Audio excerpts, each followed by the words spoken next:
हरे कृष्णा राधे राधे। आपका स्वागत है आपके अपने चैनल राधा कृष्ण लीला में। आप सभी श्रोताओं का दिन शुभ और मंगलमय हो। इसी मंगल कामना के साथ आज की कथा का शुभारंभ करते हैं। समतापुर नगर में मधुसूदन नाम का एक व्यक्ति रहता था। वह बहुत धनवान था। मधुसूदन का विवाह बलरामपुर नगर की सुंदर लड़की संगीता से हुआ था। एक बार मधुसूदन अपनी पत्नी को लेने बुधवार के दिन बलरामपुर गया। मधुसूदन ने पत्नी के माता पिता से संगीता को विदा करने के लिए कहा। माता पिता बोले, बेटा आज बुधवार है, बुधवार को किसी भी शुभ कार्य के लिए यात्रा नहीं करते हैं। लेकिन मधुसूदन नहीं माना। उसने ऐसी शुभ अशुभ की बातों को न मानने की बात कही। दोनों ने बैलगाड़ी से यात्रा प्रारंभ की। 2 कोस की यात्रा के बाद उसकी गाड़ी का एक पहिया टूट गया। वहां से दोनों ने पैदल ही यात्रा शुरू की। रास्ते में संगीता को प्यास लगी। मधुसूदन उसे एक पेड़ के नीचे बैठाकर जल लेने चला गया। थोड़ी देर बाद जब मधुसूदन कहीं से जल लेकर वापस आए तो वह बुरी तरह हैरान हो उठा, क्योंकि उसकी पत्नी के पास उसकी ही शक्ल सूरत का दूसरा व्यक्ति बैठा था। संगीता भी मधुसूदन को देखकर हैरान रह गई। वह दोनों में कोई अंतर ना कर पाई। मधुसूदन ने उस व्यक्ति से पूछा, तुम कौन हो और मेरी पत्नी के पास क्यों बैठे हो? मधुसूदन की बात सुनकर उस व्यक्ति ने कहा, अरे भाई, यह मेरी पत्नी संगीता है। मैं अपनी पत्नी को ससुराल से विदा कराकर लाया हूँ।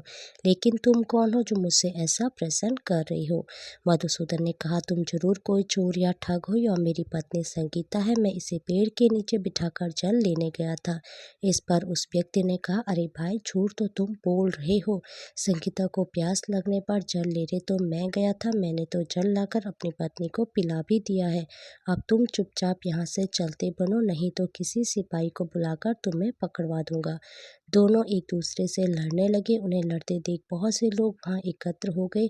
नगर के कुछ सिपाही भी वहाँ आ गए। सिपाही उन दोनों को पकड़कर राजा के पास ले गए।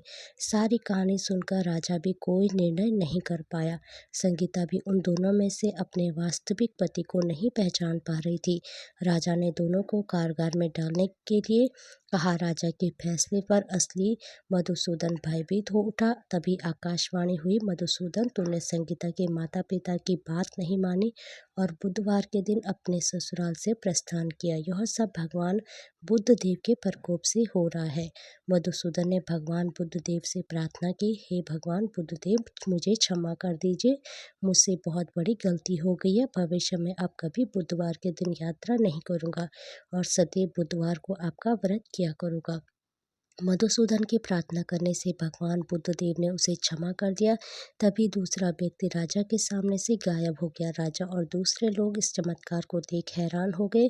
भगवान बुद्ध देव की इस अनुकंपा से राजा ने मधुसूदन और उसकी पत्नी को सम्मानपूर्वक विदा किया। कुछ देर चलने पर रास्ते में उन्हें बैलगाड़ी मिल गई। बैलगाड़ी का टूटा हुआ पहिया भी जुड़ा हुआ था। दोनों उसमें बैठकर समतापुर की ओर चल दिए। मधुसूदन और उसकी पत्नी संगीता दोनों बुधवार को व्रत करते हुए आनंदपूर्वक जीवन यापन करने लगे।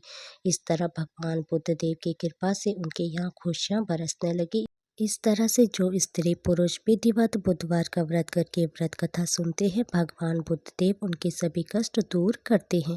हरे कृष्णा राधे राधे। भगवान श्री कृष्ण और राधा रानी की कृपा आप सभी भक्तों पर हमेशा बनी रहे। जय श्री राधे।